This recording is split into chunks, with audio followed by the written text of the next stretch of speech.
Alright, so this is Cameron Beck showing you different techniques for finding limits. First, we're going to use the divide out theorem for this one. As you see here, we're trying to take the limit as x approaches 2 of x cubed minus 8 over x minus 2.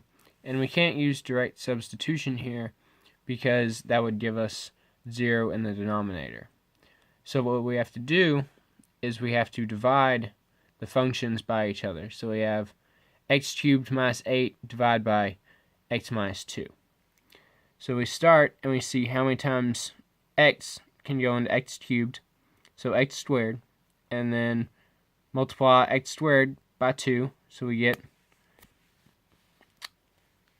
get x cubed minus 2x squared, and we subtract that and get 2x squared minus 8.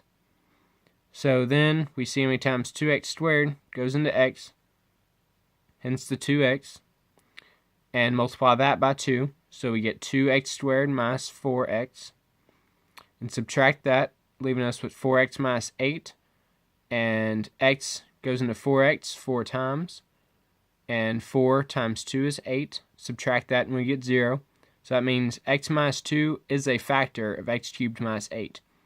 So we can divide that up and leave it as x minus 2 times x squared plus 2x plus 4, which is the quotient, all over our x minus 2. Having x minus 2 over x minus 2, we can go ahead and cancel these out, which leaves us with x squared minus 2x plus 4, and this we can take the limit of. So we just plug in 2, and we get 4 plus 4 plus 4, which is 12. And then as we move on to the next one, here we have the limit as x approaches 4 of the square root of x plus 5 minus 3 all over x minus 4. And again, we can't plug in 4 or we get 0 in the denominator. So what we have to do is we have to multiply by the conjugate of the numerator to try and cancel out some stuff. So the conjugate of the square root of x plus 5 minus 3 is the square root of x plus 5 plus 3. So when we distribute that, we get x plus 5 minus 9 all over, and then we can just leave this to help simplify.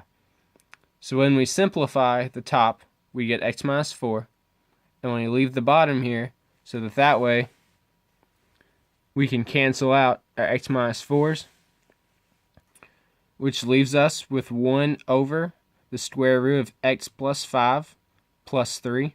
And this we can plug in 4 for. And when we plug in 4, we get 4 plus 5, which is 9. The square root of 9 is 3. 3 plus 3 is 6. So our answer of the limit as x approaches 4 of this function is 1 over 6. Thank you for watching.